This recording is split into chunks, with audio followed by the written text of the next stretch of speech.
Y gracias. Ya, chicas, ahora sí. Vamos a empezar. Y este tema, o mejor dicho, el tema del día de hoy va a ser citoplasma, citoesqueleto y organelas fibrilares. Bueno, ya me presento. La verdad es que yo sé que ustedes ya saben quién soy. Mi nombre es Shirley Ruiz y bueno, este va a ser nuestro tema número 5. A ver. Primero, antes de poder empezar, nosotros ya habíamos estado conversando desde la clase número 3, la clase 4, que hemos hecho también una pequeña recapitulación la clase de ayer. El día de hoy quiero saber cuál es el concepto o la definición con la que ustedes están entrando de qué es el citoesqueleto. A ver, Fátima, para ti, ¿qué va a ser el citoesqueleto? Es una red de filamentos Ya, que, o sea, que da como la estructura o la forma en sí a toda la membrana. ya, más que a la membrana, a la célula, ¿cierto? Que habíamos Sí, o sea, conversado, que le da la exacto. estructura y la estabilidad. Perfecto. Hola, Cami, ¿estás por ahí? Perfecto, Fátima. La verdad es que esa definición está increíble. Hola, Camila, ¿cómo estás? Bueno, Hola, hola. Ya, quiero hacerte una pregunta. La definición que dio Fátima estaba muy buena. Ahora quiero que me digas, ¿tú crees que todo el tema del citoesqueleto se limita únicamente a poder darle estructura a la célula? Porque ya quedamos que el citoesqueleto van a ser una red de como lo comentó, ¿no? Una red de fibras y tal, las cuales le van a dar estabilidad a la célula. Estabilidad más estructura. ¿Tú crees que ahí se limita el rol del citoesqueleto o podemos sacarle algún rol más, por ejemplo? mm, podría ser como protección de la célula, ya que es lo que le rodea a la célula. Ya, esta va a ayudar a proteger, más que porque la rodee, no sé si ustedes recuerdan que la clase de ayer habíamos, justamente al inicio habíamos conversado de que teníamos tres tipos, ¿no? De fibras que conformaban el citoesqueleto. Y una de ellas justamente le da protección a la célula, ¿por qué? Porque permitía que la célula tenga resistencia mecánica. Y se acuerdan que me empecé a estirar la piel y les dije, ¿no? Ah, ya, justamente este tipo de fibras le va a dar resistencia mecánica a las células en general y por eso cuando nosotros nos estiramos un poquito la piel no se desprenden todas las células y como comienzan a morir, ¿no? De que a ser aplastaditas todas, ¿no? Justamente gracias a una de estas tres fibras. Ya, bacán. Ya tenemos dos acciones que tiene el citoesqueleto. Fátima, ¿tú crees que tenga alguna más por ahí? ¿Hay alguna otra que se te ocurra, tal vez? Puede ser que también mencionaste la clase pasada que ayudaba al transporte de las células. Ujú. O las proteínas que eran diferentes transportes como activo y pasivo, que ayudaba igual pues a utilizar la energía y los otros no, los pasivos eran los que simplemente pasaban sin utilizar energía. Y Ya, también ahí mencionaste la bomba de sodio-potasio. ya. Eso iba a estar un poquito más relacionado. O sea, lo de que ayuda al transporte de la célula, sí. No sé si ustedes recuerdan que justo les había hecho un dibujito de este tubo enorme, enorme, enorme, que de hecho, como les comentaba, hay un videito en TikTok que habla de esto, de justamente el transporte de las proteínas dentro de la célula, donde hay un muñequito que tiene como dos bracitos que está cargando como una papa, ¿no? O sea, que está cargando como una cosita. Mientras camina, a través de justamente un tubo. Y camina y camina y camina desplazando esta molécula. Justamente el citoesqueleto va a cumplir también esa función, va a permitir el transporte. Y lo que estabas comentando también es correcto. No se va a relacionar directamente con el citoesqueleto, sino va a estar relacionado más con el rol que van a tener las proteínas transmembrana, por ejemplo. Y de hecho me has hecho recordar, habíamos justo dicho ayer que íbamos a conversar un poquito más de este tema, pero primero terminemos con el citoesqueleto y luego ya damos ¿cómo se le dice? Damos un pasito hacia atrás y terminamos de ver el tipo de los transportes, ¿no? Activo y pasivo, pero la verdad es que tienes muy, muy, muy bien los conceptos. Ya. Entonces ya tenemos que le va a dar estabilidad de estructura, le va a dar protección y le va a dar, también va a permitir el transporte. Ahora, Camila, ¿crees que tenga alguna otra función más o ahí nos quedamos? ¿Qué dices? Bueno, no se me ocurre otra función. Ya.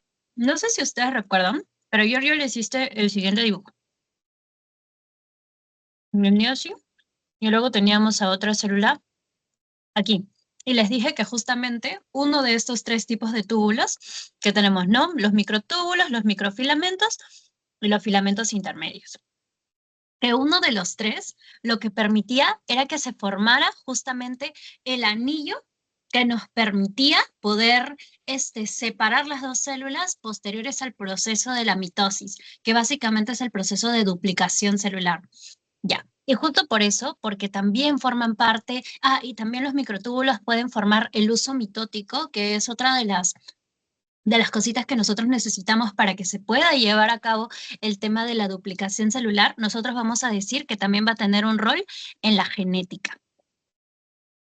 Es un rol del que no se habla mucho, pero una vez que ya comenzamos a profundizar un poquito más en todo el tema de los microtúbulos, los microfilamentos y los filamentos intermedios, vamos a darnos cuenta de que hay varios que realmente van a justamente aportar con la función genética. Entonces, el citoesqueleto de por sí nos va a permitir tener 4 funciones. La primera y la más importante es que le va a dar estabilidad y estructura a la célula, porque como ya habíamos visto, nuestra célula no es nada más esto, no es la membrana, que ya sabemos que no es una capa, sino van a ser dos, luego dentro de nuestro núcleo y acá dentro tenemos agua. No, ya habíamos visto clases anteriores que dentro de todo este agüita o el citoplasma tenemos una red de túbulos, ¿no? Que son los que van a permitir justamente darle la estructura, van a ser caminos y por eso van a ayudar el transporte, también van a permitir a la protección de la célula porque van a otorgarle esta resistencia a la tensión y también van a contribuir en la parte genética, ya que nos van a permitir cumplir ciertos roles, ¿no? Como habíamos visto que era la formación del uso mitótico. Ya, nos va a permitir también hacer este anillo que va a permitir que la célula se divida y todo este tema. Así que sí, la verdad es que con que ya ustedes tengan entendido que más o menos estas van a ser las funciones que vayan a cumplir o que cumple, mejor dicho, el citoesqueleto, ya podemos empezar. Entonces, el citoesqueleto, como ya lo habíamos checado, puede ser visto desde varios ángulos. En primer lugar, como ya sabemos, puede tener una vista estructural, ya que esta le va a dar, justamente va a permitir darle estructura a la célula. ¿Por qué estructural, Shirley? Porque le va a dar forma a la célula. Y como habíamos checado, era justamente la primera de las características que habíamos visto, ¿no? Estabilidad y estructural. Listo. También podríamos hablar de que, de que el citoesqueleto, mejor dicho, va a tener un rol funcional. ¿A qué se refiere? Dice que funciona desde una unidad biológica. Para poder entender mejor a qué se refiere esto, básicamente es que ella nos va a permitir, por ejemplo, ser una maquinaria. Es como que va a permitir ser una máquina para que se pueda llevar a cabo el transporte. No es nada más algo fijo, sino que también puede tener otras funciones, como en este caso, apoyar el transporte, que era la segunda característica de la que habíamos hablado. Y luego también va a tener un rol genético, que era justamente lo que veníamos conversando, ¿no? Básicamente va a permitir la organización de la información. De la información vital. Y como les comentaba, va a ayudar también a múltiples procesos, como es a la formación del anillo contráctil para que se pueda llevar a cabo la mitosis, va a formar el uso mitótico y todo eso. Y por eso te dice que también tiene carga genética, porque tiene cantidad de información. Y algo importante que también tenemos que recordar es que todo organismo vivo está conformado por una unidad biológica, ya sea estructural, de función y también con información, que va a ser en este caso la célula. Ya, ahora sí, hablando un poquito más acerca del citoesqueleto en sí mismo. El citoesqueleto fue propuesto en 1970 por Potter, Bucherly y Wolosecki y Wolosewicz. La verdad es que esta info ahorita no es importante que ustedes se la memoricen. Yo no he visto que pregunten estas cosas en los exámenes y ahorita de plano lo estamos descartando un poquito porque ya habíamos conversado que lo que buscamos en estas clases es que ustedes puedan llevarse la idea para que posteriormente puedan profundizar un poquito más ya cuando llevemos las clases, ¿no? Así que ahorita, ¿quién lo descubrió y en qué año? No es tan relevante. Lo más importante es que ustedes entiendan que el citoesqueleto se pensaba como un retículo microtrabecular. En el microscopio electrónico, pues básicamente lo que se veía eran retículos de finas trabéculas. ¿A qué se refiere todo esto? Básicamente, al microscopio electrónico nosotros podemos ver la célula, que era justamente la imagen que vimos clases antes, con un montón de tubos. De tubos, de tubos, de tubos, que enrollan a toda, pero toda la célula. Y por eso se dice que puede ser un retículo de finas trabéculas, los cuales van a sostener a los orgánulos citoplasmáticos, como las mitocondrias, el retículo endoplasmático y así, ¿no? Además de esto, no se limita nada más a ser una red de tubos, sino que también esta va a ser una estructura dinámica, la cual va a responder a cambios morfológicos y fisiológicos. Ujú. Es decir, y justamente conversaban, detallan un poquito más lo del retículo de finas trabéculas, es decir, te dice que son las fibras que están dentro de la célula a manera de red, las cuales son bastante delgadas y van a atravesar la célula, como lo veníamos viendo en la imagen anterior. Y por eso nosotros vamos a verlo más o menos así. Y esto era lo que les decía, que no se limita nada más a tener un rol estructural. Porque miren, en este caso vamos a tener uno de los ejemplos que estábamos conversando. No sé si ustedes se acuerdan, pero lo acabamos de decir, y es que los microtúbulos sirven como estos caminos para el transporte. Y aquí, en este caso, vamos a ver en primer lugar el microtúbulo, que son estos tubos gruesos, gruesos, gruesos, y sobre estos vamos a tener proteínas motoras, las cuales vamos a detallar un poquito más adelante. Y estas, en su cabecita, tienen, no sé, una proteína, un lípido, un carbohidrato, y justamente los microtúbulos le están dando el caminito para que ésta comience a desplazarse, ya sea de manera anterógrada o retrógrada, ya vamos a detallar eso un poquito más adelante. De igual manera, también le va a dar justamente la estructura a la célula, como lo podemos ver aquí. Vamos a tener a los microtúbulos, vamos a tener a los filamentos intermedios, y esto hace que pues pueda tener estructura básicamente, ¿no? Y que no colapse toda la célula. Y luego también va a tener un rol en la genética, como lo conversábamos. En este caso, este va a ser uno de los pasos finales, hablando de la mitosis, cuando ya se va a dar la separación de las dos células. Y aquí vamos a ver cómo los filamentos de actina justamente se organizan para poder formar este anillo contráctil. Y el anillo contráctil va a ser el que le va a dar la característica, va a ser el que le va a darle la posibilidad para que la célula plácata se separen una vez que ya termina el proceso. Y además, no sé si pueden ver todas estas redes de aquí que se están como que juntando hacia el centro. Bueno, en este caso ya no están tan juntas, sino que están tratando de separarse entre las dos células. Justamente esas son las fibras del uso mitótico. Y estas de aquí, estas proteínas van a ser los microtúbulos. Microtúbulos, sí, está bien. Ajá, van a ser los microtúbulos, los cuales van a permitir que se puedan formar estos haces. Pero no se preocupen, ya lo vamos a ir viendo. Listo. Básicamente esto es lo que ya veníamos conversando y es el cómo es que se va a ver el citoesqueleto, ¿no? Nosotros la idea que tenemos de una célula es más o menos esta. Vamos a tener la membrana plasmática, tenemos el núcleo con su nucleolo y tenemos aquí un montón de membranas que van a formar a las organelas también.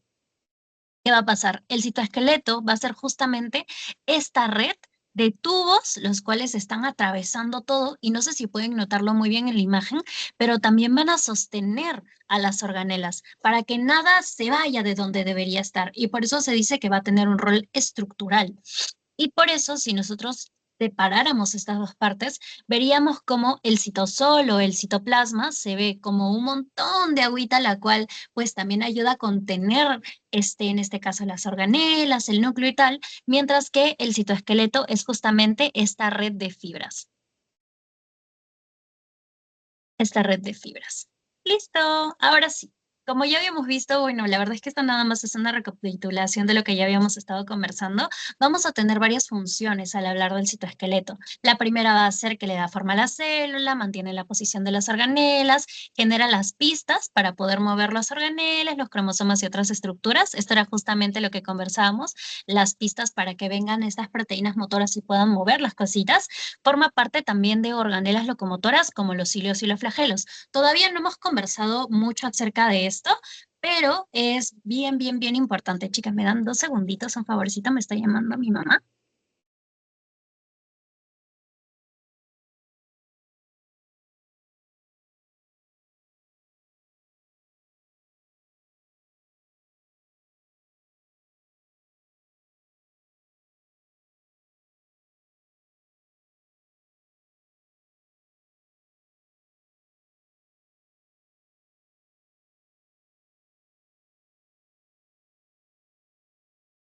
Olis, ¿me pueden confirmar si se me escucha? Disculpen.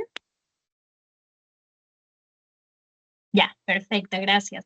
Entonces, continuamos. No, todavía no hemos conversado un poquito de cómo es que se van a estructurar estas organelas locomotoras, es decir, estos órganos que van a tener la célula que van a permitir darle motilidad, como básicamente lo que habíamos ya conversado hace bastantito, que era, por ejemplo, de las células procariotas, ¿no? Donde decíamos, ah, ya es una bacteria, y para que la bacteria pueda movilizarse, va a tener como una colita, al que habíamos dicho que iba a ser su flagelo.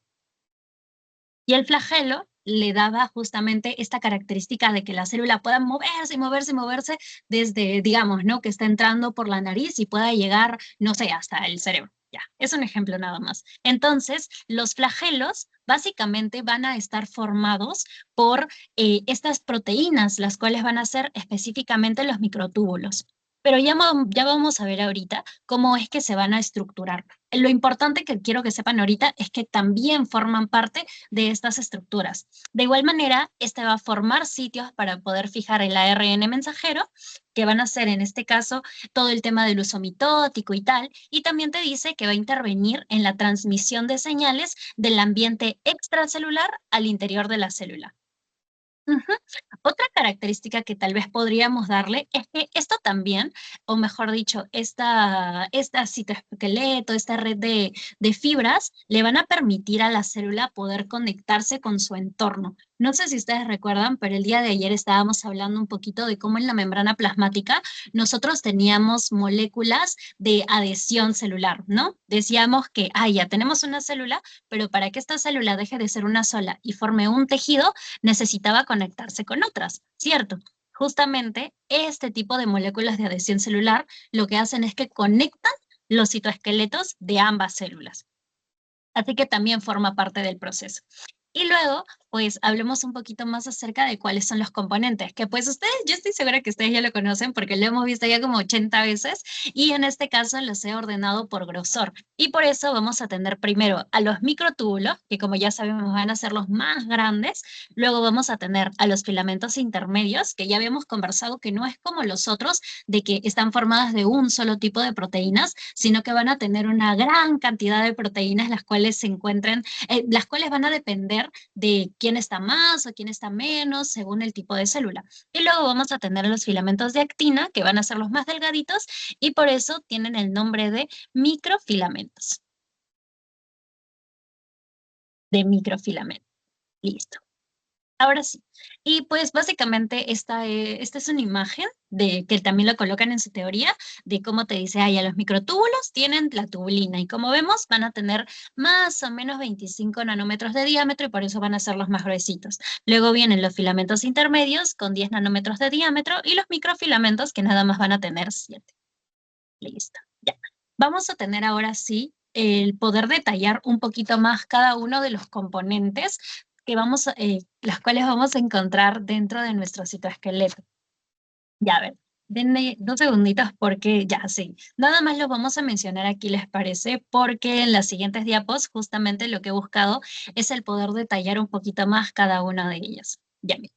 El primero de todos, como ya lo habíamos conversado, van a ser los microtúbulos. Los microtúbulos, y esto sí quiero que lo tengan bien, pero que bien en la mente, están formados por, tal cual su nombre lo dice, túbulos, tienen que relacionarlo con tubulina que van a ser proteínas, no me acuerdo muy bien cómo se le dice, creo que son proteínas globulares, algo así, pero van a ser estas proteínas de aquí, miren, que son como unas bolitas, ¿no? Vamos a tener la tubulina y como ven en la imagen, van a ser de dos tipos. Va a ser la tubulina alfa y la tubulina beta, las cuales se van a ir organizando de manera intercalada. Para poder nosotros formar un microtúbulo, vamos a necesitar primero formar como, no sé si ustedes se acuerdan de las proteínas, pero decíamos de que empezábamos con un aminoácido. Este aminoácido genera una cadenita y luego la cadenita se comenzaba a plegar y a plegar y a plegar. En este caso, con los microtúbulos, vamos a empezar con la alfa-tubulina y con la beta-tubulina. Estos van a comenzar a hacer una cadena. Una cadena, una cadena, una cadena, y es así como se va a formar cuando tengamos una sola cadena completa, va a cambiar de nombre y ahora se va a llamar protofilamento. Nosotros, para poder estructurar ahora sí un microtúbulo, vamos a tener que agrupar 13 de esas cadenitas. Y ahora sí, para poder formar este microtúbulo, para que se pueda formar estos microtúbulos, recapitulemos, necesitamos 13 protofilamentos para que estos pues se puedan agrupar y justamente convertirse en un tubo, ¿no? Vamos a hacer así. Van a estar ordenados de esta manera. 1, 2, 3, 4, 5, 6, 7, ya, y así. Para que al final se pueda formar justamente este túbulo. Y esto es importante porque dentro de los microtúbulos nosotros vamos a tener también a los centriolos, los cuales básicamente lo que van a permitir es el poder darle la estructura y tal. Pero ahorita los detallamos. Y pues justamente van a ser los microtúbulos, como lo veníamos conversando, los que le van a dar la estructura, por ejemplo, a los flagelos, van a permitir también que se puedan estructurar los cilios, los cuales también van a ser organelas motoras, las cuales van a poder darle motilidad, por ejemplo, a las trompas de falopio y así, ¿no? Luego vamos a tener a los filamentos intermedios, que habíamos conversado que pueden estar compuestos por varios tipos de proteínas, donde una de las que podemos encontrar, por ejemplo, puede ser la queratina. Ya.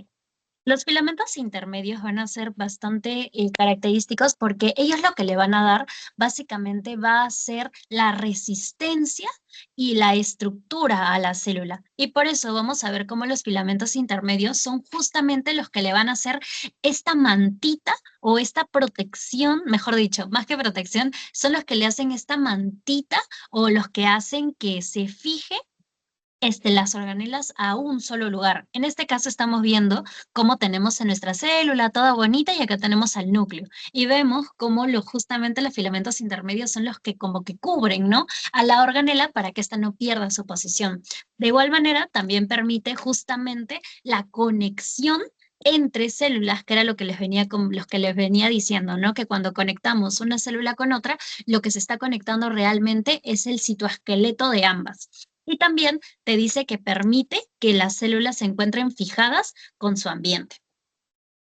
Y luego ya vamos a tener a los filamentos de actina, los cuales van a relacionarse principalmente a, digamos, ¿no? Al poder darle la contracción a los músculos. Porque ahorita lo vamos a conversar, pero básicamente esta va a ser la proteína más importante para que se pueda llevar a cabo la contracción de un músculo y como vemos también forman parte de la división celular, por lo que ya veníamos conversando que era la formación de este anillo contráctil para que posteriormente las células puedan dividirse. Listo. Ahora sí, detallémoslo un poquitito más. Ya. Ya, Shirley, ya entendí que los microtúbulos están formados por alfa y beta tubulinas. Listo. Estas van a tener que unirse de manera, ¿cómo se le dice? Como de manera intercalada, ¿no? Tenemos una alfa, luego va una beta, luego otra alfa, luego otra beta, alfa, beta, y es así que vamos a tener esta cadenita y la cadenita va a ser denominada protofilamento, para que los cuales tienen que formarse, o mejor dicho, tienen que juntarse 13 veces para que ahora sí podamos formar un microtúbulo. Listo. Ya. Y es así, los cuales, y es así como se van a formar justamente estos tubos cilíndricos, con un largo de hasta 24 nanómetros de diámetro. Y el espesor que pueden tener la pared de estos tubos pueden ser hasta de 5 nanómetros. Estos van a ser bastante rígidos, como los comentaba, y por eso, si se presionan los microtúbulos, estos se van a quebrar. Y pues ya sabemos que van a estar formadas por dos subunidades globulares, esa era la palabra que me estaba buscando, las cuales van a ser alfa y beta tubulina. Y es justamente esta la imagen de las que les venía hablando, ¿no? Donde tenemos a un microtúbulo y en este caso vamos a tener a una proteína motora, la cual está desplazándose sobre el microtúbulo para poder movilizar, en este caso, digamos, a esta proteína. Listo. Y por eso te dice que justamente los microtúbulos van a ser los que median el movimiento y las posiciones de las organelas en el citoplasma. De igual manera, van a facilitar el transporte intracelular de macromoléculas, que es justamente esto. Listo. Algo importante también es que los microtúbulos van a formar parte de un proceso muy importante, el cual es la formación del uso acromático. ¿Qué va a pasar? Cuando nosotros estemos hablando del tema de la mitosis, vamos a darnos cuenta de que para que se pueda dar el proceso de tener una sola célula y pasar a tener dos, nosotros vamos a tener que pasar por un gran, pues en las células se van a presentar una gran cantidad de cambios. Uno de esos cambios es que el material genético de nuestra célula se tiene que condensar. Y es así en donde dejamos de tener a la cromatina suelta y pasamos a formar a los cromosomas, ¿no? Los cromosomas que ya van a tener nuestro material genético bien condensado, pero estos se van a encontrar desordenados. Es entonces en donde entra el uso acromático, el cual básicamente lo que busca es el poder conectarse a los cromosomas, los cuales en este caso ya se van a encontrar centrados. Entonces, llega el uso acromático con el centrosoma y el uso cromático lo que va a buscar es conectarse justamente a la parte del medio de nuestro cromosoma. Se va a juntar en estas esquinitas y lo que va a hacer posteriormente es justamente permitir que estos se separen en cantidades iguales y justo por eso se unen a la mitad del cromosoma, para que luego estos sean separados y aquí es donde se comienza a formar el anillo contráctil, que es el anillo de actina para que posteriormente estas células se vuelvan dos. Es decir, este proceso lo que permite es que dividamos el material genético que tenemos dentro de la célula en partes iguales, ¿no? Básicamente es eso. Listo. Y luego, pues, posteriormente a ello ya se desensamblan. Y para que se pueda dar todo este proceso, nosotros vamos a necesitar formar un centriolo, que creo que les había dicho que era el que le daba forma a los microtúbulos, pero yo estoy volando, no es eso, sino que el centriolo básicamente, se me había olvidado, disculpen, va a ser la agrupación de, en este caso, 9 microtúbulos, como lo podemos notar aquí. Se va a agrupar 1, 2, 3, 4. Si no me equivoco, es 9 más 1. Ya. Y eso es lo que van a permitir, es que una vez que se junten todos estos microtúbulos, van a posicionarse a los extremos de la célula para que posteriormente salgan las fibras y hagan justamente esta conexión con la parte central de los cromosomas, para que, como ya lo conversábamos, posteriormente se dividan en partes iguales y se pueda llevar a cabo la división de esa única célula. Listo. Y por eso te dice que los microtúbulos van a ser aquellos los cuales van a participar en la separación de los cromosomas durante la mitosis, formando así las fibras del uso acromático, las cuales van a separar a los cromosomas. Y si ya quisiéramos verlo no en dibujos, sino en una microfotografía electrónica, se vería de esta manera, donde vemos cómo los cromosomas pasan de estar aquí en el centro, ¿para qué? Para ser conectados con los microtúbulos y posteriormente separados en dos partes iguales, ¿no? Que como ya sabemos, posteriormente van a permitir que se pueda llevar a cabo la división de estas dos células. Listo. Luego veremos un poquito más acerca de qué es un protofilamento. Yo creo que este diapo tuvo que haber estado un poquito más arriba, porque bueno, pues al final del día ya lo conversamos, ¿no? Los protofilamentos básicamente van a ser parte de la estructura del microtúbulo. Como ya lo habíamos conversado, para poder formar un microtúbulo vamos a necesitar de 13 protofilamentos. Te dice. A ver, un segundito, chicos, es que se me muere mi teléfono. Oye, estoy teniendo el problema de...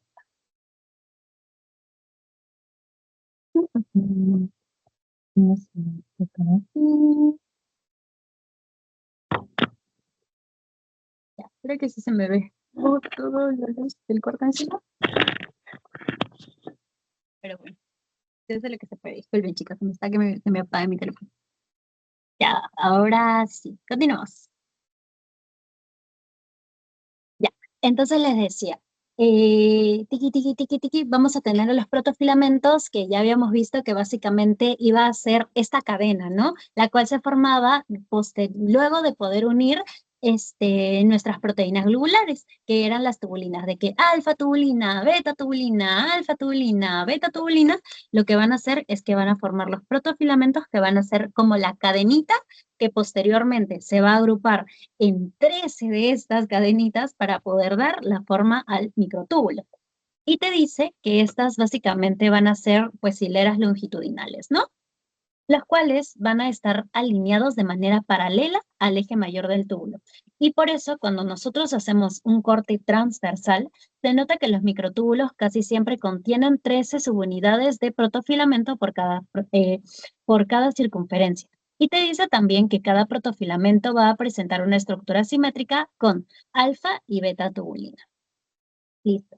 Ahora sí, hablando un poquito más acerca de los microtúbulos, algo importante que tenemos que recordar es que ellos van a tener, cuáles van a ser sus funciones, ¿no? Ellos principalmente van a servir de andamio para poder determinar la forma celular. Van a estructurar pues estas pistas o carreteras para que puedan moverse las organelas o ya sean las proteínas o las vesículas a lo largo de todo el interior de la célula. También ellas van a formar las fibras del huso para poder separar a los cromosomas durante la mitosis y se van a disponer de forma geométrica dentro de los flagelos y los cilios para la locomoción. Luego, esto es algo importante también. Cuando nosotros hablamos de los microtúbulos, ellos van a tener un ensamblado y desensamblado constante.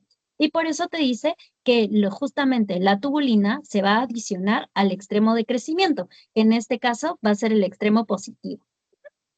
Y algo importante también es que este proceso de ensamblaje, desensamblaje de la tubulina para poder ir perdiendo microtúbulos, por así decirlo, o sea, vamos a perder tubulina y parece como si el microtúbulo se hiciera más corto, pero esto no pasa así, porque mientras se pierden un par de tubulinas, como vemos, se van a ir ensamblando otras. Entonces, ¿qué pasa? Justamente este proceso va a ser un proceso activo y por eso se dice que nosotros al momento de hablar del ensamblaje de microtúbulos vamos a necesitar energía. Y si pensamos en energía, lo primero que se nos vendría a la mente podría ser tal vez el ATP, que es la principal moneda energética de todo, pero todo nuestro cuerpo. Bueno, en este caso no va a ser así. Esta energía no va a depender del ATP, sino va a depender de otra forma de energía que va a ser el GTP. Y algo también importante es que el microtúbulo va a tener polaridad. ¿A qué se refiere esto? Es decir, que el microtúbulo va a tener una carga y por eso vemos que vamos a tener un extremo negativo y un extremo positivo. Y esto va a ser importante porque justamente ambos extremos van a delimitar en qué extremo es en donde se pierde tubulina y desde qué extremo va a ser en donde comience a ensamblarse. Listo. Ahora, esto es algo importante también, y es que los microtúbulos no son proteínas motoras aisladas, como lo veníamos checando, ¿no? No es que sean nada más tubos gruesos que se encuentren ahí aislados, separaditos en un rincón, no, sino que estas van a tener varias proteínas asociadas al microtúbulo. Ujú. Van a tener proteínas asociadas al microtúbulo, a las cuales le dicen PRM o si no también le dicen MAP, que van a ser proteínas asociadas a los microtúbulos. Y una de las más importantes puede ser, por ejemplo, las que están asociadas al tejido cerebral. Una de ellas pueden ser la tau. Y ellas básicamente lo que van a tener va a ser una porción en la cabeza del microtúbulo y luego la otra, la cual se va a extender hacia afuera. Y estas proteínas lo que buscan va a ser incrementar la estabilidad de los microtúbulos. Y también algo que van a buscar va a ser ir conectando los microtúbulos también. ¿Para qué? Para que justamente no sean caminitos aislados, sino que estos caminitos puedan irse ensamblándose entre ellos y justamente generar puentes transversales. De igual manera, estas proteínas lo que van a buscar es hacer más rígido, más robusto al microtúbulo. Y por eso te dicen que van a alterar la rigidez y van a influir en la velocidad de ensamblado de los microtúbulos. Además, esta actividad va a estar controlada por fosforilaciones y desfosforilaciones. La fosforilación o desfosforilación es un concepto que ahorita, pues, la verdad es que es bastante tranqui, pero no es muy necesario entenderlo. Simplemente es como si nosotros le estuviéramos agregando fósforo y quitando fósforo, agregando fósforo y quitando fósforo, algo así. Justamente ese proceso es el que va a ir diciendo, ah, ya, ahora es donde se van a ensamblar las proteínas asociadas al microtúbulo, ahora ya se desensamblan para que sea un poquito más blandito y no tan rígido y todo eso. Ya. Y ahora nos vamos a la última parte a la hora de hablar de los microtúbulos y es de justamente estas proteínas, las cuales decíamos que se encuentran asociadas al microtúbulo, pero no para darle más rigidez, sino para qué, para poder darle movimiento. Y por eso hablamos de estos motores moleculares. Estas eran justamente estas proteínas que, como podemos ver aquí, van caminando sobre el microtúbulo. Ujú. La primera de ellas van a ser las miocinas, las cuales se van a desplazar a lo largo de los microfilamentos. Es decir, con los microtúbulos no tienen mucha ciencia. La verdad es que las miocinas justamente se van a relacionar con la actina para poder mediar, en este caso, la contractilidad del músculo, por ejemplo. Así que si hablamos de microtúbulos, descartamos miocinas, sino que nos vamos a centrar en hablar de las kinesinas y de las dineínas. Lo más importante que ustedes tienen que recordar en este caso es el poder recordar hacia qué extremo va cada uno, ¿ok? Miren, en este caso vamos a relacionarnos o vamos a hablar, mejor dicho, de las kinesinas. Las kinesinas van a ir hacia el lado positivo. Y no sé si ustedes recuerdan, pero justamente decíamos que era pues el lado en el cual nosotros veíamos que se iban ensamblando las tubulinas. Exacto, entonces las kinesinas van a ir hacia el lado positivo, que es en donde nosotros íbamos ensamblando la tubulina. Y mejor dicho, ir hacia el lado positivo va a ser básicamente como si las kinesinas quisieran salir de la célula. En otras palabras, digamos que en este caso, en el extremo menos, vamos a tener al núcleo y para el extremo más vamos a tener a la membrana. Entonces, las kinesinas van a ir principalmente hacia afuera, es decir, hacia hacia el extremo positivo. Y por eso se va a decir que estas se van a mover, o mejor dicho, van a tener un movimiento anterógrado. Es como si quisieran salir. A diferencia de las dineínas, las cuales pues van a tener un movimiento retrógrado. Es decir, estas van a ir hacia el extremo menos, en donde vemos que es en donde se da el desensamblado, y pues de igual manera, si este quiere salir de la célula, las dineínas lo que quieren hacer es entrar. Entonces, les propongo una pregunta. A ver, Fátima, si yo te dijera que tenemos un virus, digamos, ¿no? Y este virus tiene que asociarse a una de las dos proteínas. Y lo que quiere hacer el virus es pasar de la membrana plasmática de la célula para poder llegar hasta el núcleo. ¿A cuál de las dos proteínas crees tú que sería mejor para este virus el poder asociarse? Para que pueda cumplir con este recorrido de ir desde la membrana hacia el núcleo.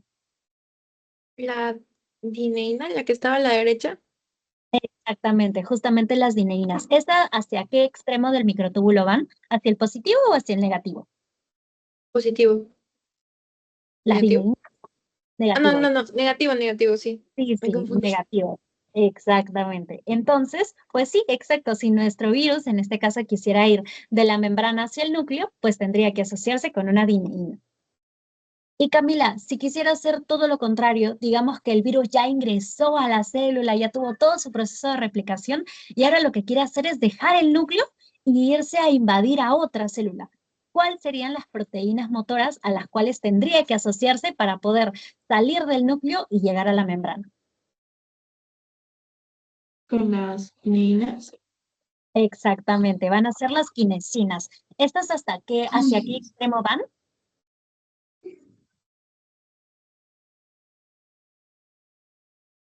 Las kinesinas, ¿a qué extremo van? ¿Al extremo positivo o al extremo negativo? Hacia el extremo positivo. Exactamente, estas van a ir hacia el extremo positivo. Y no sé si recuerdas, porque a veces a mí se me medio cruzan estos términos, pero ¿te acuerdas si ella hace movimiento anterógrado o retrógrado? Movimiento anterior.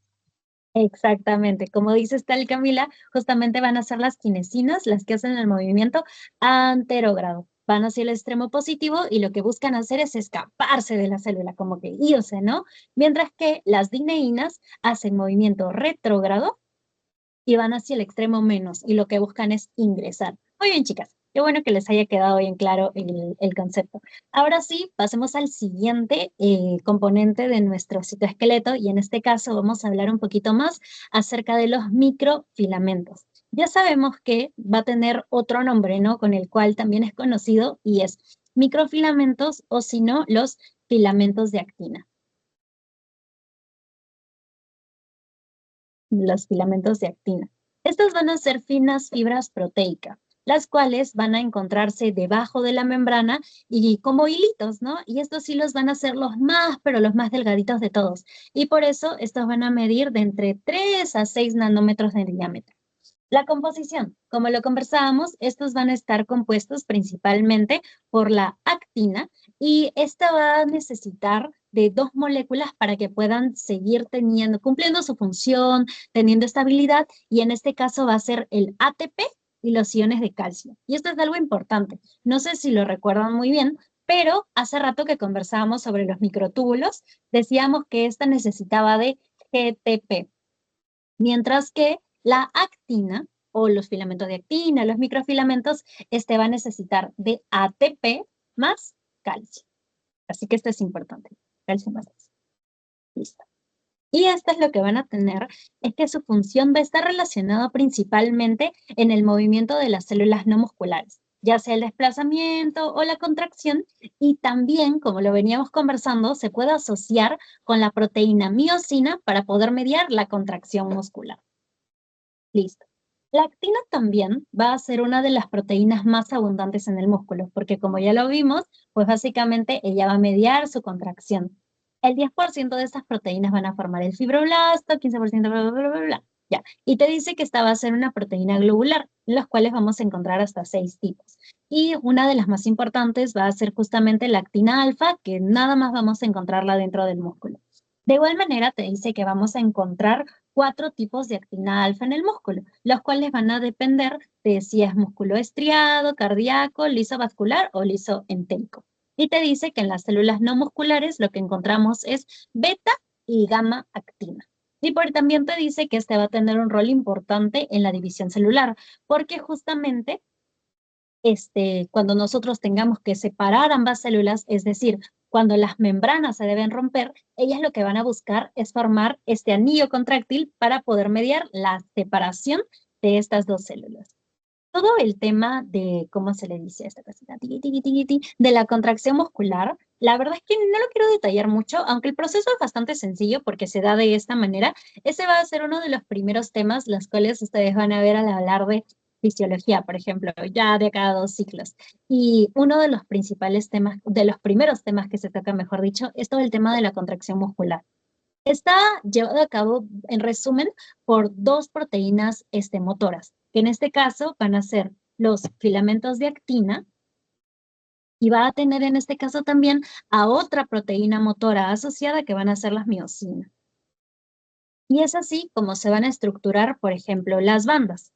Vamos a tener, si no me equivoco, esta va a ser la banda A y esta va a ser la banda Z. Entonces, ¿qué es lo que va a pasar? Una vez que ingrese el calcio, y el calcio va a ingresar por distintos motivos. Uno de ellos va a ser, digamos, ¿no? Porque, ya llega calcio y justamente este calcio lo que va a hacer es que va a generar una cadena de reacciones. Va a hacer que del retículo sarcoplasmático salga más calcio y todo este calcio lo que va a buscar es interactuar con la actina. Entonces, llegan a la actina y es como si la activaran. Entonces, pues es aquí en donde se activa, por así decirlo, la actina y lo que va a ser justamente el poder desplazar estos bracitos que tenemos aquí y van a pasar de estar a los extremos de la miosina para contraerse y van a encontrarse sobre la miosina y posteriormente se van a relajar y volver a su posición. Y es este movimiento de la actina subiendo sobre la miosina la que va a hacer que se pueda llevar a cabo la contracción muscular. De manera muy sencilla, ¿no? Y lo de las bandas básicamente te sirve para poder entender cómo estas se van a ir acortando según se lleve a cabo el proceso de la contracción muscular. La verdad es que es bastante interesante todo este proceso. Y como les comento, va a ser una de las primeras teorías que van a tener cuando lleven fisiología 1. Ya. Y te dice que la actina no va a ser una proteína aislada, sino que ella va a estar constantemente relacionándose con otras proteínas. Y yo recuerdo que en CETEO les ponen 801.000 proteínas, la verdad, pero si por A o B tienen ya demasiadas cosas que estudiar y como que se les está escapando el tiempo y tal, yo les recomendaría que se centren en poder recordar estos. En primer lugar, la actina alfa, que como ya vimos, la actina alfa justamente era las que encontrábamos nosotros en el músculo, ¿cierto? Y en este caso lo que va a buscar va a ser enlazar los filamentos de actina formando los ácidos, los haces contráctiles para poder generar justamente la contracción muscular. Y otras que también van a ser muy importantes van a ser las miosinas, que van a permitir también la contracción muscular, las cuales van a dividirse en miosina 1 y en miosina 2. La miosina 1 básicamente va a ser la cual va a intervenir en el proceso de justamente el desplazamiento de los filamentos de actina sobre la miosina para que se pueda llevar a cabo la contracción, mientras que la miosina 2, pues no, simplemente no va a estar relacionada tan directamente con el músculo. Listo. Y luego ya vamos a tener el último de los componentes de nuestro citoesqueleto, que van a ser los filamentos intermedios. Los filamentos intermedios, como lo habíamos conversado, van a estar formados por diferentes proteínas relacionadas. Estos van a ser polímeros muy estables y bastante resistentes. Como lo veníamos conversando, justamente ellos le van a dar la resistencia a la tensión mecánica. Le van a dar la resistencia a la tensión a las células.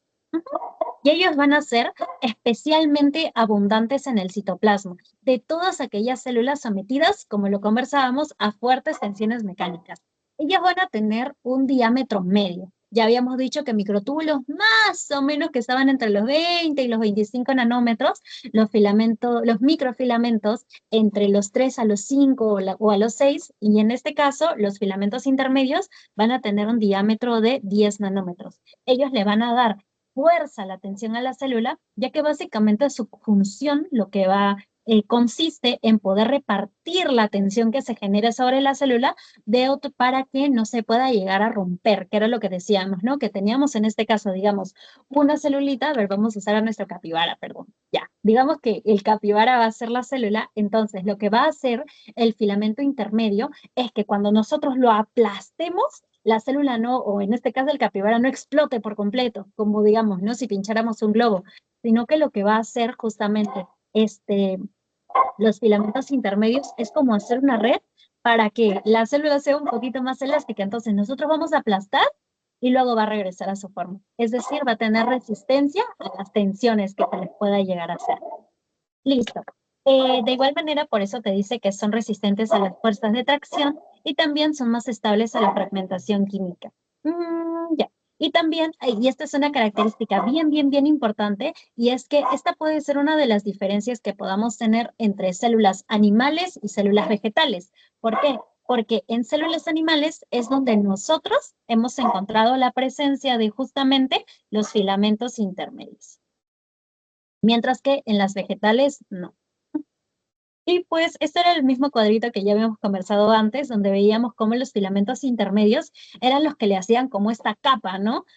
A las organelas para que éstas puedan mantenerse en sus posiciones, va a permitir que las células se conecten unas con otras y también va a permitir que la célula se pueda conectar a su ambiente. Ujú. Básicamente es eso. Listo.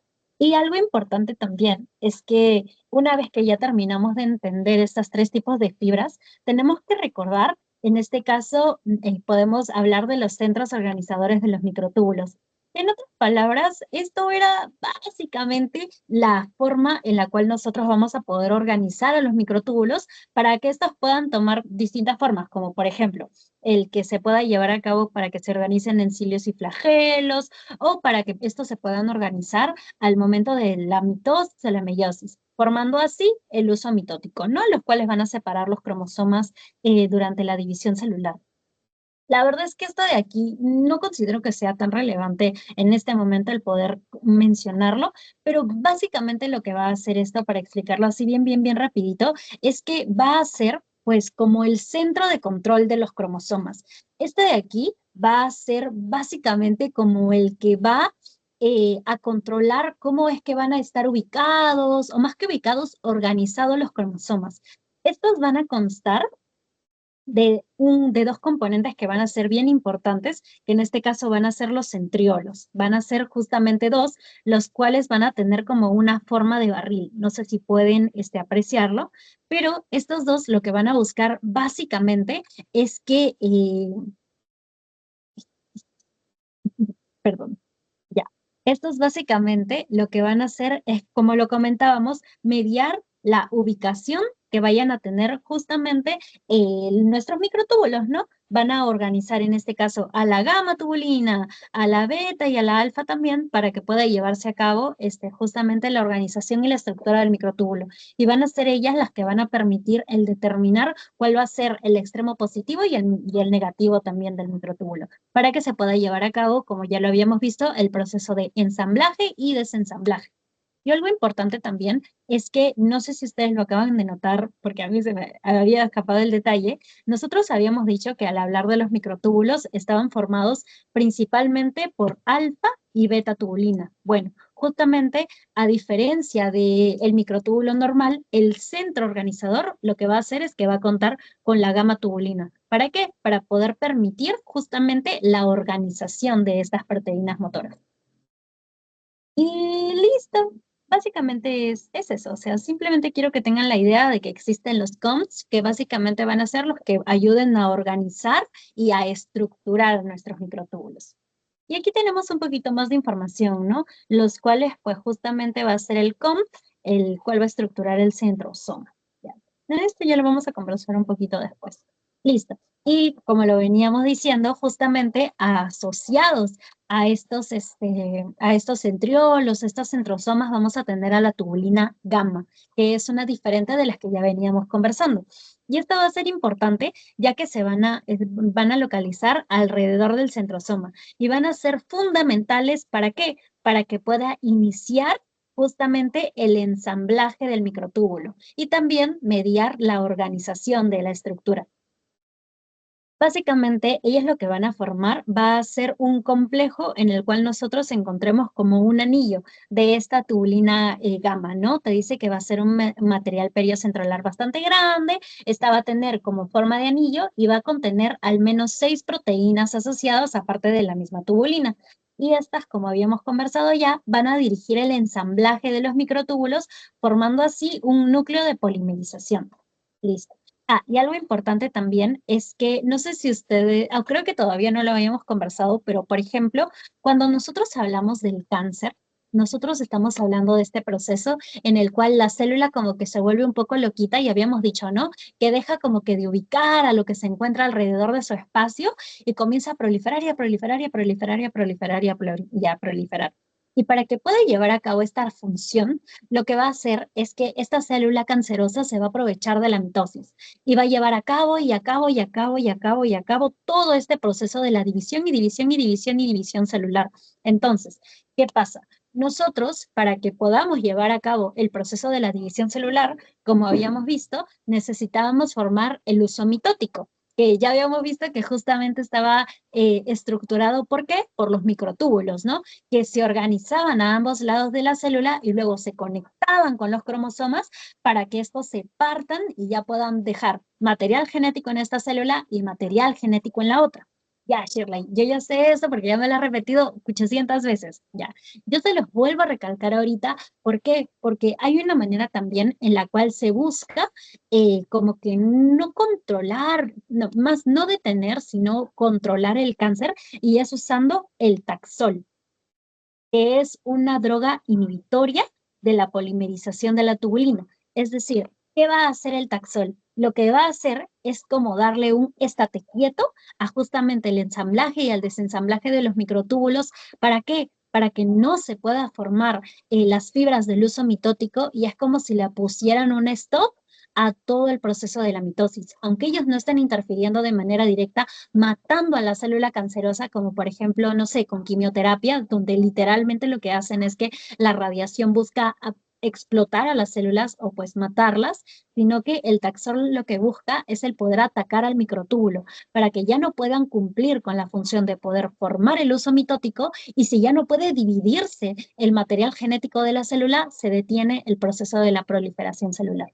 Así que quiero que entiendan esto como que ya lo había dicho, a mí me encanta decirlo, estos no son procesos aislados, sino que realmente el poder entender estas cosas nos va a permitir en un futuro, o mejor dicho, a ustedes sobre todo, les va a permitir el poder entender cómo es que va a funcionar el rol de los medicamentos, por ejemplo, ¿no?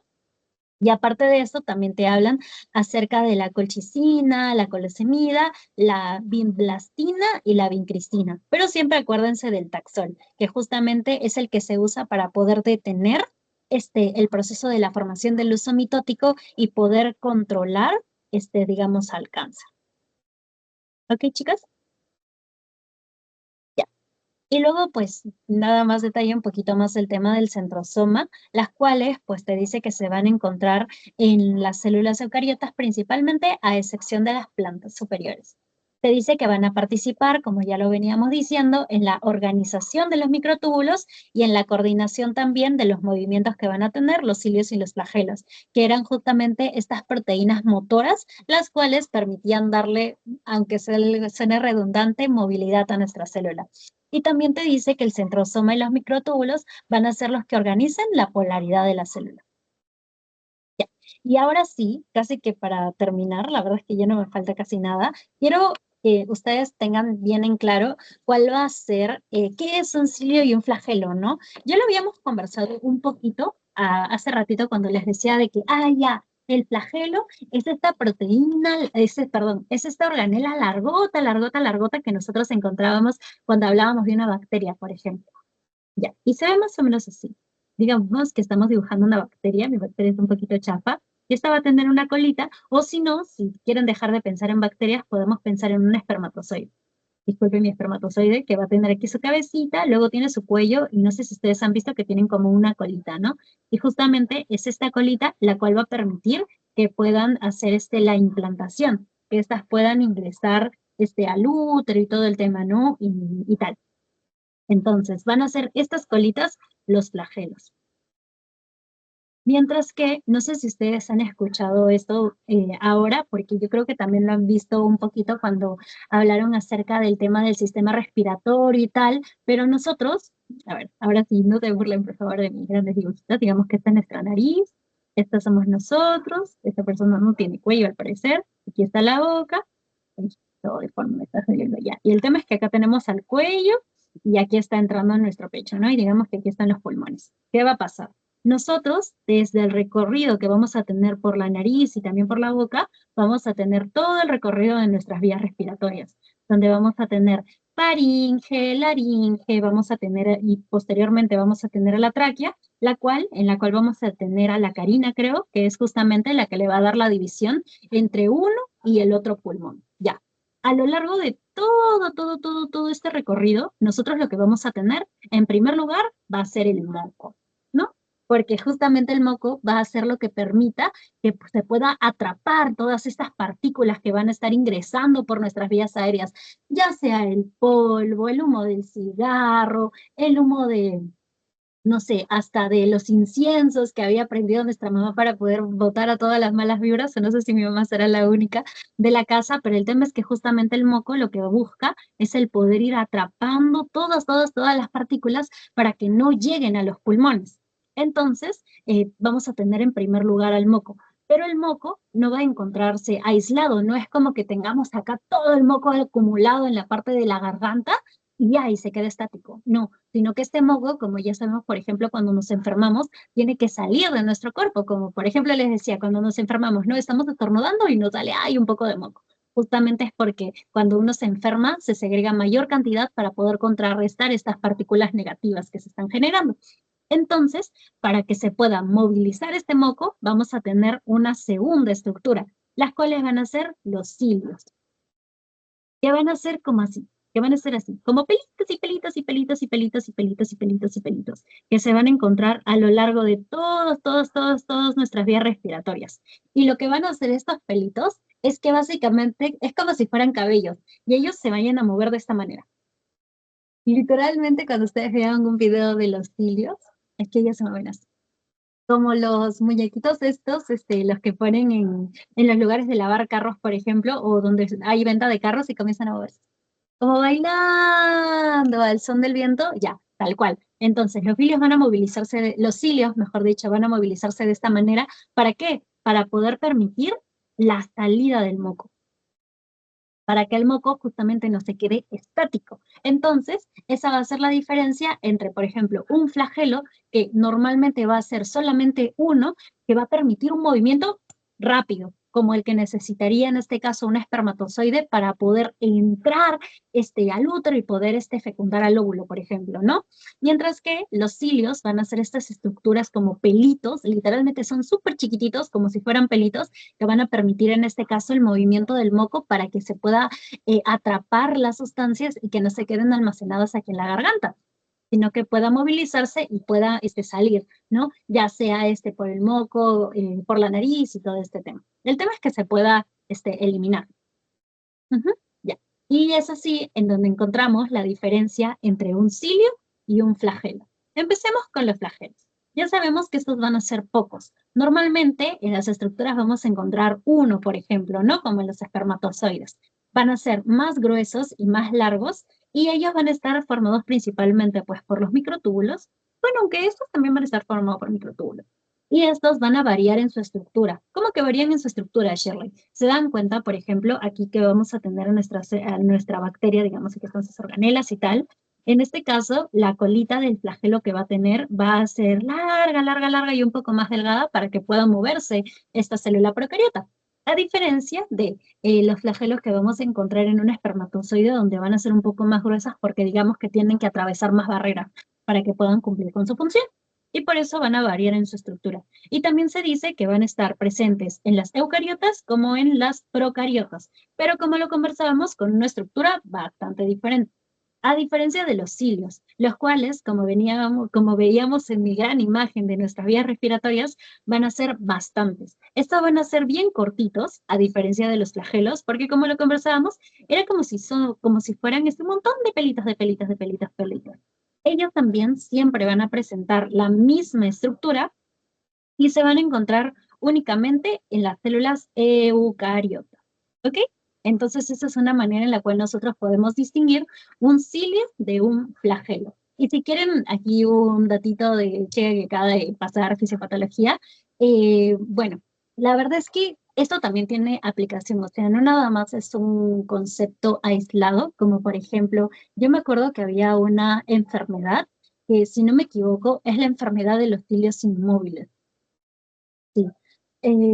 Ya, donde lo que nosotros encontrábamos era básicamente que los cilios ya no podían de plano movilizarse, o sea, es como si estos de lo que deberían estarse moviendo y moviendo, moviendo, de plano se congelaran y esto lo que va a generar es un montón de problemas.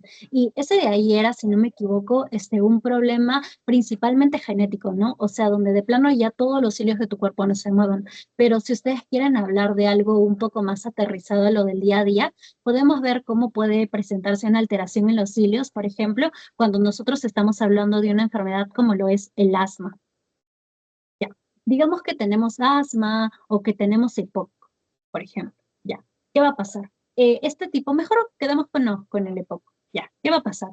El EPOC o la enfermedad pulmonar obstructiva lo que va a generar, o mejor dicho, va a estar principalmente generada, por ejemplo, por las personas que son fumadoras crónicas.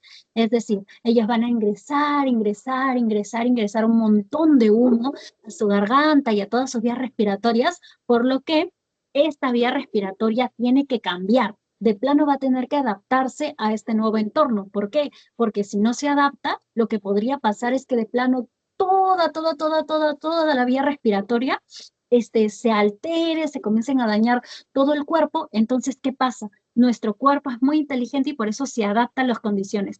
Entonces, lo que comienza a hacer es que va a hacer un cambio, como una remodelación de nuestra vía aérea. Y por eso va a ser más o menos así. Aquí vamos a seguir teniendo el moco, porque ya habíamos dicho que justamente el moco va a ser esta barrera que nos va a proteger de todos los patógenos externos, pero ¿cuál va a ser la diferencia, Shirley? Y es que nuestras paredes, o mejor dicho, nuestras vías respiratorias van a comenzar a ser más rígidas.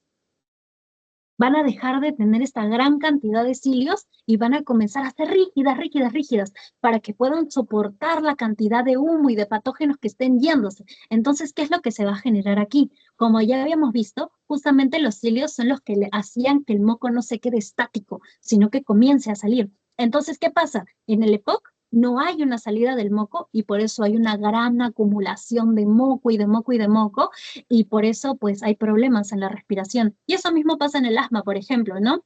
Donde tenemos en este caso, no sé si han escuchado ustedes acerca del asma alérgico, donde las personas pues justamente se quedan sin respirar y lo que va a pasar también es que este asma alérgico lo que va a generar es que producen grandes y grandes y grandes cantidades de moco en los cuales los cilios ya no son capaces de poder hacer la limpieza que se debería. Pero este caso se ve principalmente con el EPOC, por ejemplo, ¿no? Donde ya de plano hay un cambio de lo que nosotros estamos encontrando, en, ¿cómo se le dice? De lo que nosotros estamos encontrando en el epitelio respiratorio. Como vemos, hay un cambio. Ya no vamos a tener esta gran cantidad de cilios para que se desplace el moco, sino que las paredes comienzan a volverse como que más rígidas. Estas células pasan de ser, o sea, si ya hablamos un poquito de histología, mira, me lo estoy ayudando de grande. Nuestro epitelio respiratorio va a pasar de ser un epitelio cilíndrico ciliado a un epitelio pseudoestratificado cilíndrico ciliado, si no me equivoco, a poder ser un epitelio escamoso, que va a ser un epitelio un poco más, que va a buscar el poder soportar todo este ambiente, ¿no? Así que ahí ya se dan cuenta, ¿no? De cómo de cuál es la importancia de poder entender bien, en este caso, los cilios, qué son estas estructuras y para qué nos sirven, que en este caso, pues podrían permitir la salida y todo este temita del moco. Y luego también vamos a tener ya, disculpen que me fui 10 minutos en ese tema, perdónenme. Luego vamos a tener al axonema, que básicamente ella lo que va a buscar es ser una estructura interna, la cual busca darle estructura a los cilios y los flagelos de las células eucariotas. Va a ser una estructura microtubular con una disposición de 9 pares periféricos y un par central. Y esto va a constituir, básicamente es como si fuera el núcleo para que se une, para que en base a comiencen a estructurarse justamente las proteínas moleculares, mejor dicho, las organelas motoras, y por eso le va a brindar motilidad a la célula. Y pues luego te dice que básicamente este axonema se va a mantener unido por 3 conjuntos de conexiones, las cuales van a ser puentes periódicos, la proteína nexina y también los conexones radiales. Y ya, chicos, la verdad es que eso de ahí sería todo. No sé si tienen ganas ahorita de poder hacer el Kahoot. Me ha alargado un poquito más, así que los escucho. Depende de lo que ustedes quieran ahorita. Vamos a hacer tenemos aquí los 80,000 farms, disculpen. Vamos o bien hacemos el Kahoot, o si no, ¡ay, no! Antes de poder pasar a hacer el Kahoot, y antes de que mientras lo van pensando, quiero hacer una pequeñísima recapitulación en el tema de lo del transporte que había quedado pendiente del día de ayer. Ya. Habíamos conversado de esto, ¿no? A ver, creo que hay otra imagen más bonita, déjenme buscar.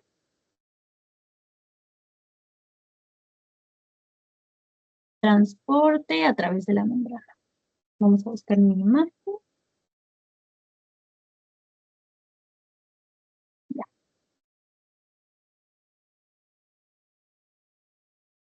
No sé si se descargó. Mejor le tomamos una capturita de pantalla para que les pueda quedar bien claro sobre todo, porque la verdad es que uno siempre está hablando constantemente del transporte. Y esta imagen también. Está bueno.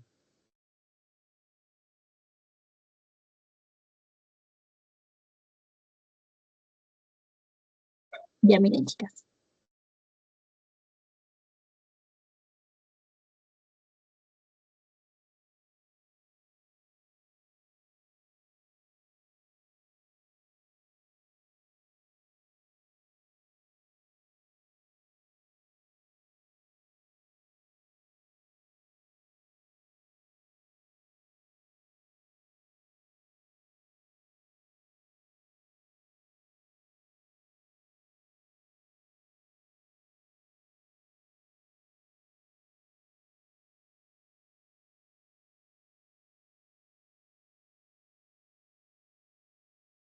¿Sí me escuchan? Disculpen.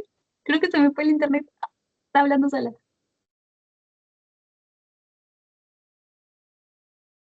Olis, no se me escucha. Ups.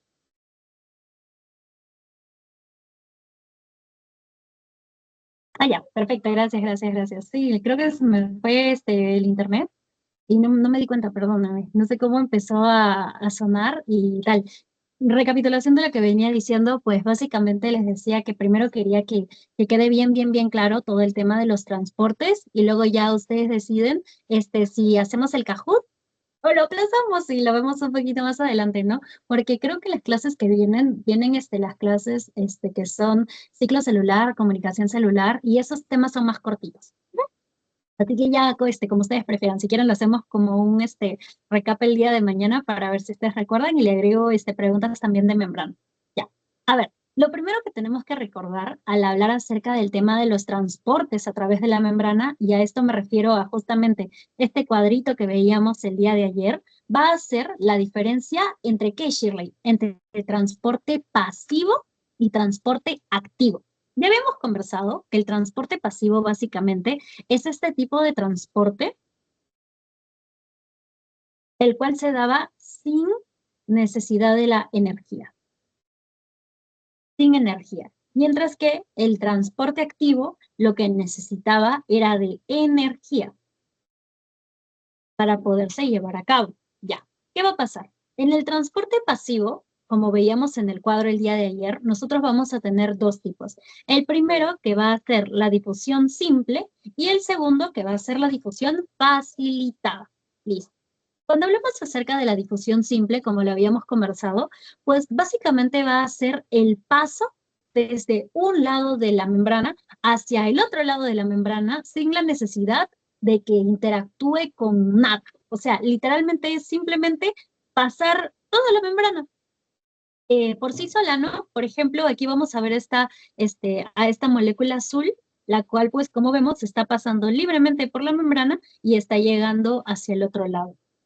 Y te dice que y esta es una característica bien importante, para que se lleve a cabo la difusión simple, estas moléculas van a ir a favor de la gradiente de concentración. A favor de la gradiente de concentración. No sé si ustedes entiendan muy bien qué es lo de la gradiente de concentración, pero la verdad es que es un concepto bastante sencillo. Miren, ustedes tienen que entender que existe la gradiente de concentración. ¿A qué va? La gradiente de concentración nos dice que en el caso de las moléculas, ellas siempre van a querer ir hacia donde hay más. Digamos, este es el exterior y este es el interior de la célula. Con el caso de las moléculas, lo que ellas van a buscar es irse al mismo grupo de donde están. Digamos, si aquí no ya nada más tengo un sodio, o mejor dicho, un potasio. Si afuera yo tengo un potasio y adentro tengo como 20 potasios, este potasio solito lo que va a buscar es ir a favor de su gradiente de concentración y entrar hacia adentro. Básicamente eso es lo que va a buscar el potasio. Ingresar. ¿Por qué? Porque está yendo a favor de la gradiente de concentración. Ahora vámonos con otro ejemplo. Digamos que ahora ya no estamos hablando de potasio, sino de sodio. Vamos a tener un montón, pero un montón de sodios. Y en la parte interior vamos a tener solamente un sodio. Entonces, el sodio va a buscar ir a favor de la gradiente de concentración y lo que va a hacer es que va a querer salir. Básicamente, esta regla se tiene que cumplir cuando estemos hablando de la difusión simple. Las moléculas van a seguir esta regla. Digamos, si quiere pasar un potasio, el potasio debería de estar afuera y la mayor cantidad de potasios deberían de estar acá adentro. Entonces, este potasio lo que va a hacer entrar. Básicamente es eso, ¿no? Y bueno, no necesariamente va a ser el potasio, es un ejemplo nada más. ¿Por qué? Porque el potasio, como vemos aquí, va a ser una molécula con carga. Entonces, es un poquito más complicado que pueda ingresar por difusión simple, sino que las moléculas que pasan por difusión simple, o sea, atraviesan sin necesidad de ayuda, van a ser moléculas que tienen que ser bien pequeñitas y principalmente tienen que tener una carga neutra. Y tampoco pueden ser moléculas hidrofílicas, porque no ven como estábamos conversando el día de ayer, aquí tenemos moléculas de agua, aquí dentro tenemos agua, pero justamente entre las membranas plasmáticas tenemos un medio que no tiene nada de agua. Y por eso las hidrofílicas no podrían pasar. Ya, esto es lo primero, que es la difusión simple, ¿no? En el que tenemos una molécula que pasa libremente a través de la membrana plasmática. Y luego vamos a tener el segundo tipo, la cual va a ser la difusión facilitada. Este tipo de paso va a ser bien interesante. ¿Por qué? Porque, como ya sabemos, es transporte pasivo, es decir, no va a requerir de energía, pero ¿qué va a pasar? A diferencia de la difusión simple, en la difusión facilitada nosotros vamos a necesitar de un apoyo. Y este apoyo van a ser, en este caso, las proteínas. Si es una proteína de canal, ya conversábamos que tendría que ser una proteína integral que vaya a actuar justamente como un caminito para que para que esta molécula, digamos que ahora sí es un potasio, pueda ingresar hacia la parte interna, ¿no? Y recordemos que esta también va a necesitar ir a favor de la gradiente de la concentración. Ujú. Y estas moléculas van a ser principalmente aquellas moléculas las cuales sean muy grandes o que tengan carga también, que no puedan pasar por difusión simple. O sea, que puedan atravesar la membrana sin la necesidad de energía, pero que en este caso sean muy grandes o con mucha carga para que puedan hacerlo libremente. Y es así como se da la difusión facilitada, donde, recapitulemos, se hace el traspaso a través de la membrana con ayuda de, en este caso, una proteína integral que va a actuar como su canal o como su caminito para que podamos atravesar una molécula desde un extremo hacia el otro. Y luego vamos a tener al transporte activo, que es el que, como habíamos conversado, va a requerir de energía para poder llevarse a cabo. Y se preguntarán ustedes, ¿no? Shirley, pero ¿por qué hay transportes los cuales requieren de energía y hay transportes que no requieren de energía? Pues básicamente se va a dar porque el transporte activo busca ir en contra de la gradiente de concentración. ¿Qué pasa? Por ejemplo, digamos que en este caso teníamos el primer ejemplo, que era el ejemplo de los potasios, ¿no? El potasio, a favor de la gradiente de concentración, lo que buscaría normalmente es pasar del medio externo hacia el medio interno en donde hay más potasios. Pero ¿qué pasa? Cuando hablamos acerca del transporte activo, aquí va a pasar todo lo contrario. En este caso, el potasio que está dentro, en donde hay un montón de potasios, lo que quiere buscar es salir. Quiere ir en contra de su gradiente de concentración, al igual que el sodio, el cual se encuentra en mayor cantidad en la parte exterior y lo que va a buscar es ingresar a la parte interna de la célula, ¿no? Entonces está buscando ir en contra de la gradiente de concentración. Y es aquí en donde vamos a necesitar de otro tipo de proteínas, como lo van a hacer las bombas, las cuales se aprovechan justamente del ATP. ¿Para qué? Para que pueda permitir, en este caso, el traspaso de una molécula desde un extremo al otro. Regresemos al ejemplo. Digamos que esta es una molécula de potasio. Ya habíamos dicho que acá tenemos potasio, potasio, potasio, potasio, potasio. Y ahora lo que estamos buscando hacer es que este potasio salga hacia la parte externa. Entonces, para que se pueda llevar a cabo esto, lo que vamos a necesitar es justamente de esta bomba. ¿Para qué? Para que el potasio pueda ir en contra de la gradiente de concentración y pueda salir de la célula. Y por eso te dice que va a requerir justamente de esta energía para ir en contra de la gradiente de concentración. Listo. Y este va a ser un tipo de transporte activo, ¿no? Que si no me recuerdo, va a ser el transporte activo en base de la bomba de sodio-potasio. Pero ¿qué pasa? Nosotros vamos a tener otros tipos de transporte activo, los cuales van a ser si no me equivoco, van a ser el cotransporte y el antiporte. O el cotransporte también le dicen sin porte.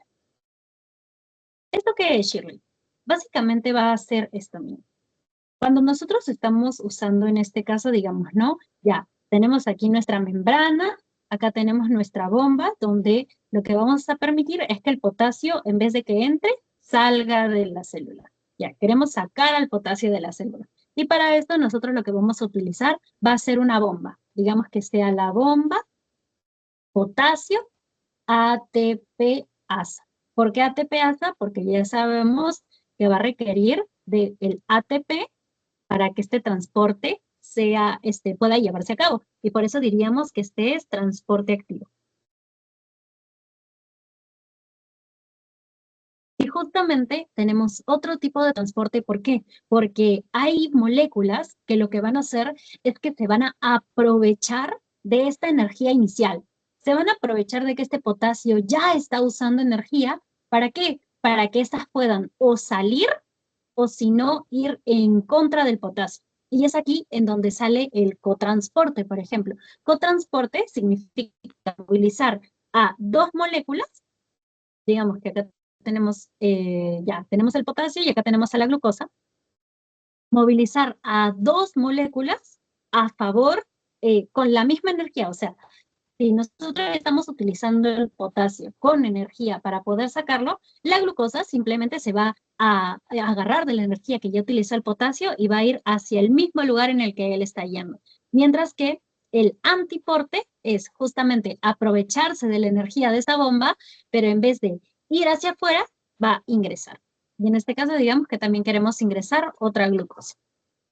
Así que vamos a tener pues estas moléculas que se aprovechan de la energía que ya se ha utilizado para poder ir o bien hacia el mismo lugar en el cual se está yendo nuestro potasio, o si no ir en contra. Y así es como tenemos el cotransporte, cuando ambas van hacia el mismo lugar, o el antiporte, donde hay una que está yendo en dirección opuesta. Sí. Y luego y a eso se le llama transporte secundario.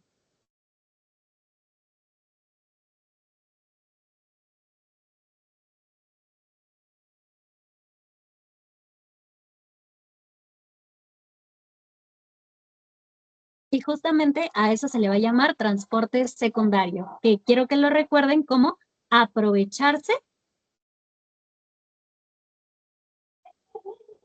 de la energía